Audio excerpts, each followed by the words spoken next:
Hi there, and welcome to Fermentation Friday. And as you can see, it has been a fermentation kind of day.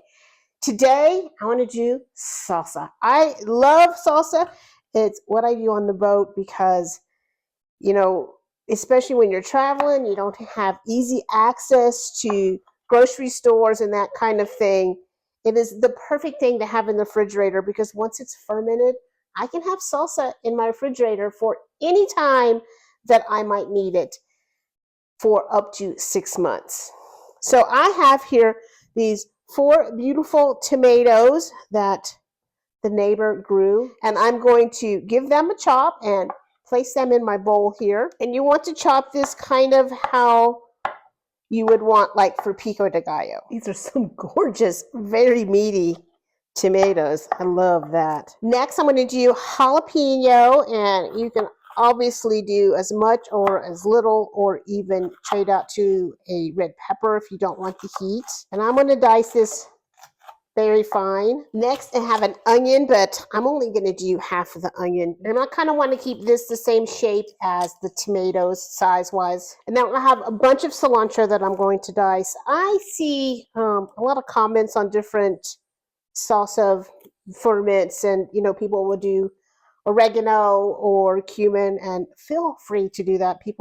Some people get upset and say that's not real salsa, but if it makes you happy and you like the taste of it in your salsa, then you should absolutely do it. Now that everything's in the bowl, I'm going to add the juice of 1 lime. So pretend like this is a lime, even though it's a lemon. But sometimes you got to work with what you got to work with. Now for your salt, I would weigh this if I were able to, but since I'm not able to, I'm going to kind of make a guesstimate here.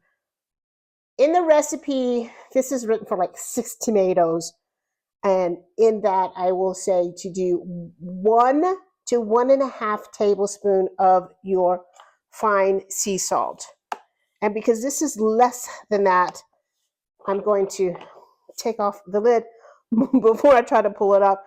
I'm just going to stay just right under that tablespoon. Now I'm going to toss this and I'm going to let this sit for 10 minutes, and the salt is going to help start drawing that moisture out of those tomatoes to start to create that brine. Now while this is sitting, I'm also going to on the side just make a 2% brine. Super easy. 1 cup of filtered water to 1 teaspoon of your fine sea salt. So after this sits for like 10 minutes, I'll taste it. And I want it to taste pleasantly salty, but not overly salty. So if that is the case, then you've added the right amount of salt. So it's time to put this in my jar here.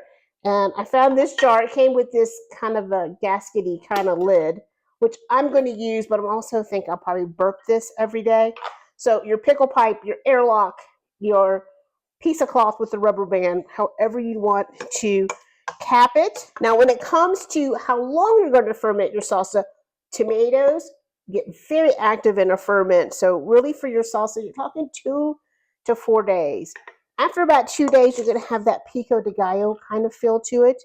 If you let it go a little longer, it's going to get a little more sour and complex, and the tomatoes will definitely break down more.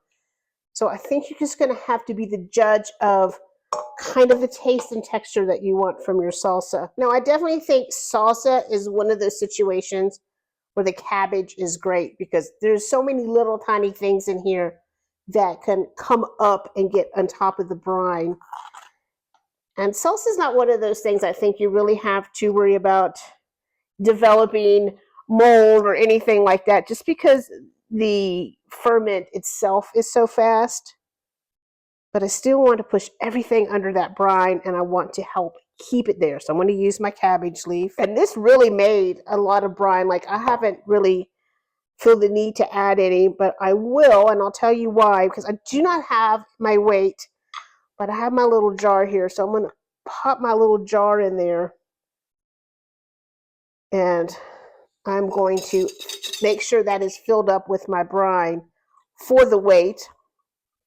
And that's also going to bring things up here to the top where I can put my lid on it. Again, if you're doing a screw top lid or a lid that doesn't allow the gases to escape. You just want to every day give it a little and burp it, and 2 to 4 days. Isn't it beautiful? And then you're going to have salsa in your refrigerator. Thanks for being here on another Fermentation Friday, and I'll see you again.